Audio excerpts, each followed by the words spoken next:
My guides have asked that I go look at the entrance of the ruins after having defeated Tiamat. So, let's do that. Let's take a little... Ooh, look at that. Our eyes are glowing.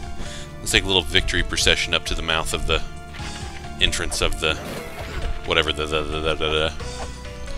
Is it just because the eyes? Is that the only thing that's different? Let's fall down.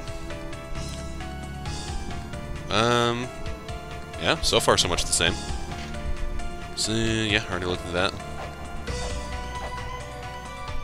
Ooh! That's the La-Mulana crest. Let's see, Mural of Departure. A relatively new mural in the ruins. It looks like the history of the La-Mulana ruins is detailed here. Yeah, so it is. You can see the giant standing there, and that. Yeah. Let's walk into Guidance Gate. Yeah, nothing much new here. Alright, after having defeated Tiamat, I have business to attend to. Wait a second, I forgot about something. Before we attend to business, it's post-boss monologue time. Skip this if you don't want to hear me talking. Okay, I'll explore the village a bit and see where the people have gone. So, Tiamat. Not a bad boss fight. Certainly a fun boss fight. But there is one major problem that stands out, I think. There was something that felt very, very shallow about it. Now, I want to stress my use of the word felt, because I get the feeling this is just my own stupidity and my inability to pick up on player training cues and what have you. So it took me 32 attempts, same as Bahamut, and that's pretty darn significant for any video gaming endeavor. So why did it do that? Well, you didn't really get the chance to see the progression, because I delete all my failed attempts after the first couple of ones, because I don't want to make you watch the same thing over and over again. But the single biggest thing that screwed me up was one particular attack used in one particular way. And that alone kind of made the boss fight feel a little bit shallow. Like, let's talk about the particulars. Okay, so the little ball projectiles that were used, launched by her hands, not a big deal. The lesser of the lasers that was launched from her hair tentacles, not a big deal. The laser burst that came from her chest, not a big deal. All of those things were not really easy to dodge. Like the last two of those that I mentioned were actually pretty damn difficult to dodge, but they did so little damage that it hardly matters. Like, they were just taking slivers off of my health bar. If it had been just for those things, the boss wouldn't have been hard at all. The waterfall attack, after her second rage, I guess you'd call it, the waterfall attack, that was very damaging. That hurt pretty bad, but as you noticed, it was really easy to dodge. All you'd have to do is go to the far left or far right of the screen. You'd be under one of those overhangs and the water wouldn't hit you. You'd be fine. So that was really just a nuisance attack. It was strong, but it was very easy to avoid. There wasn't that much, point to it. The big thing that made that boss difficult was the Master Spark hair lasers, where she covers 50% of the arena in a diameter sweeping arc. Now, having that happen just once was not a big deal, because it wasn't hard to start at one corner of the arena and then move to the other side. I figured that out after, I'd say, about 10 or 12 attempts. But having that happen twice in a row, which she didn't always do. She did that sometimes after the water attack and sometimes not. Having her do that twice in a row, where she sweeps from 50% of the arena and then from that same 50% back again, following you, it took me a while to figure out how to deal with that. And there were two major... Oh, I didn't know there was a cliff over here. There were two major tactics that people suggested that I could use to overcome that. One was simply, while the second charge-up was happening, rush to the other side of the arena. Now, my control of La Mesa had to be refined quite a bit to get him over there successfully. That's probably the single biggest thing that required that I take so many attempts, is I had to get really good at reading Tiamat's cues, when it was she was charging, when it was she targeted you, when it was she was starting to fire. All of those little itty-bitty details, I had to gather that slowly, a little bit at a time, over many, many attempts. Now, as you can see, I eventually got it. The second tactic that somebody suggested was simply tripping on my own caltrops in order to use the frames, like the invincibility frames for that, to keep myself from getting hurt by the much, much more damaging attack of her hair lasers. So I eventually got it, and I did do a little bit better each time, but I'll admit, it took me a while to get to that point. It took me a long while to get to that point, because I had to get really, really, really just familiar with all of the cues, every little individual thing that she did. So Yeah, that's... I fully realize that other people may have caught on to those cues. Not may have caught on to those cues faster than I have. I realize I'm not the best gamer in the world. I get that.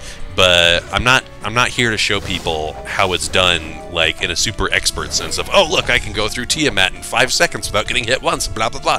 No, that's not what I'm here for. I like to show people how perhaps just an average gamer, maybe even a little bit below average, deals with things through sheer bloody persistence and the commentary on the higher-minded design functions of it. When you get right down to my experience with Tiamat, which I fully admit may not be everybody's experience, the difficulty was not the boss. The difficulty was that one attack. And not even just the hair lasers, but her using them twice in a row. I didn't do 32 attempts on Tiamat herself. I did like at least half of those attempts on those hair lasers. I was attempting not on a boss fight, but on a single attack pattern. So that's what made it kind of feel kind of shallow. I mean, it's not really shallow, not in an objective or technical sense, because, again, I can kind of blame it on this being mostly my fault, and mostly my ineptitude and inability to learn. That's okay, because I did eventually learn. I did eventually get it. You know, again, I'm not the best, but I'm persistent at very least, so here we are.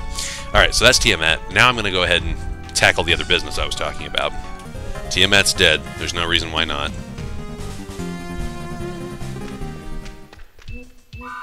This is the Gate of Time, a world of times pass. Yes. Which trap would you like restored? I already have the Angel Shield, so Flail Whip. I've restored the item you failed to obtain, the Flail Whip. Make sure you get it this time. Yes, ma'am. Alright. I'm going to the Tower of the Goddess, and this time I'll save before I even enter the room. Watch me. Alright, it's on record. I saved before I even entered the room. Let's go see what we got. Before I fall down helplessly because a skeleton projectile hit me. Okay, so I admit I have no idea what the puzzle is I'm about to enter. I know it has something to do with weights, but I'm not too super worried because I'm going to fuck a Boa Q up with these things. Yep, and myself.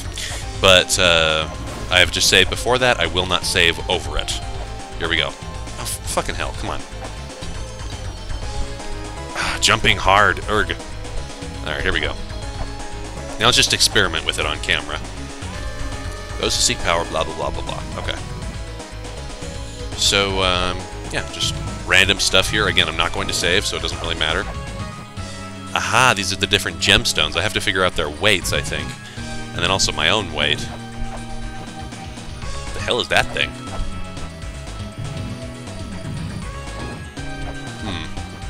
Looks like an emerald. Was that supposed to be a ruby that I just threw down over there? Huh. I know just alternating back and forth, this is absolutely not the solution to this puzzle, but again, I'm just fiddling with it at this point to see what I can expect.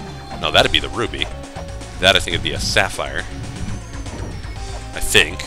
Oh, that was an amethyst. That's probably what I put down over there, an amethyst. Alright. That's not quite balanced.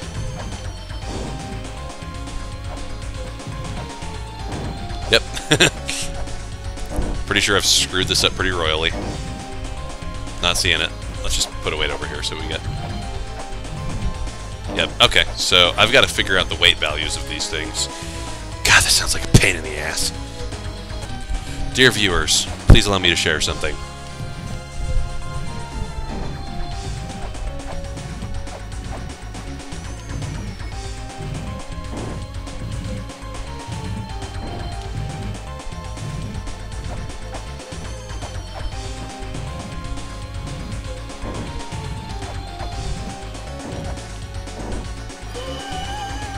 So how did I do that? How did I know?